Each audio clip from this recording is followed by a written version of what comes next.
విద్యార్థులను అరెస్టు చేసి వెళ్తే మీ గొప్పతనం ఏంటని అంటూ సీఎం ఓయూ పర్యటనపై సెటైర్లు వేశారు మాజీ మంత్రి హరీష్ రావు. గజానికో పోలీసు ఇనుప కంచెలు ఉందారని విమర్శించారు. అందుకు స్పందించిన సీఎం రేవంత్ తాను మళ్లీ వస్తారని, ఆర్ట్స్ కాలేజ్ దగ్గర సభ నిర్వహిస్తారని చెప్పారు. ఆ రోజు యూనివర్సిటీలో ఒక్క పోలీసు ఉండొద్దంటూ డీజీపీని ఆదేశించారు.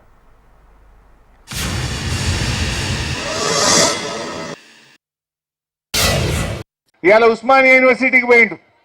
ఈయన ఉస్మానియా యూనివర్సిటీకి పోతే పరిస్థితి ఏంటంటే 3 రోజుల నుంచి పోరాగాన్ని అరెస్ట్ చేశారు. రేవంత్ రెడ్డి వస్తాడని 3 రోజుల నుంచి ఉస్మానియా యూనివర్సిటీలో పిల్లలందరినీ అరెస్ట్ చేసి పోలీస్ స్టేషన్లో పెడతా ఉన్నారు. మొత్తం ఇనుప కంచెలు పెట్టిండ్రు, గజంకొక్క పోలీసుని పెట్టిండ్రు. ఇక దానికి ఈయన పోతాడట. నీ గొప్పతనం ఏంది నాయన?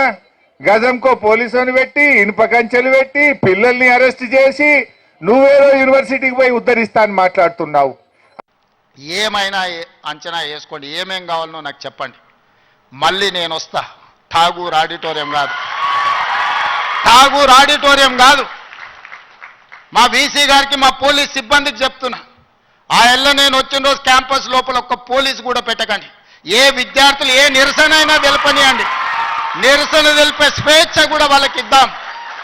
ఆర్ట్స్ కాలేజ్ ముందు మీటింగ్ పెడతా, మీకు కావలసిన 100 కోట్ల నిధులు ఇస్తా. మళ్ళీ మీటింగ్ ఆర్ట్స్ కాలేజ్ దగ్గరనే, అక్కడ ఇక్కడ కాదు. ఆర్ట్స్ కాలేజ్కి వచ్చిన రోజు డీజీపీ గారికి, సిటీ కమిషనర్ గారికి నేను ఆదేశాలు ఇస్తున్నా, ఒక్క పోలీస్ కూడా క్యాంపస్ లోపల ఉండొద్దు, నేను వస్తా. ఎవరు వీళ్ళు?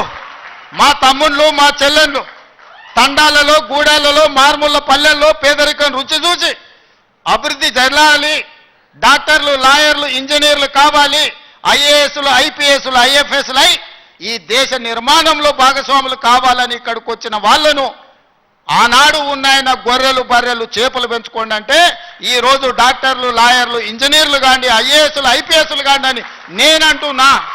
నేను రావద్దా? ఎందుకు రావద్దు? గొర్రెలు, బర్రెలు, చేపలు పెంచుకునేటోనికి నేను రావద్దని కోరిక ఉండొచ్చు, కానీ డాక్టర్లు, లాయర్లు, ఇంజనీర్లు, ఐఏఎస్లు, ఐపీఎస్లు అయ్యే విద్యార్థులకు నేను రావద్దని నన్ను అడ్డుకోవాలన్న ఆలోచన ఎందుకు ఉంటుంది? ఒకవేళ అడ్డుకుంటే వాళ్ళు వేసే యక్ష ప్రశ్నలకు సమాధానం చెప్పే చిత్తశుద్ధి నాకుంది. తెలివి ఉందా లేదా పక్కన పెడితే నాకు చిత్తశుద్ధి ఉంది. మళ్ళీ డిసెంబర్లో ఆర్ట్స్ కాలేజ్ దగ్గర మీటింగ్ పెట్టండి, నేను వస్తా. మీకేం కావాలనో అక్కడికక్కడ అన్ని మంజూరు చేసి జీవో ఇచ్చిపోతా. మొత్తం లెక్క పెట్టండి, ఏం పనులు కావాలో నాకు చెప్పండి. అన్ని రిక్రూట్మెంట్స్తో సహా మీరు ప్రణాళికలు చేసుకోవాల్సింది. నేను మంజూరు చేసేదే నా బాధ్యత.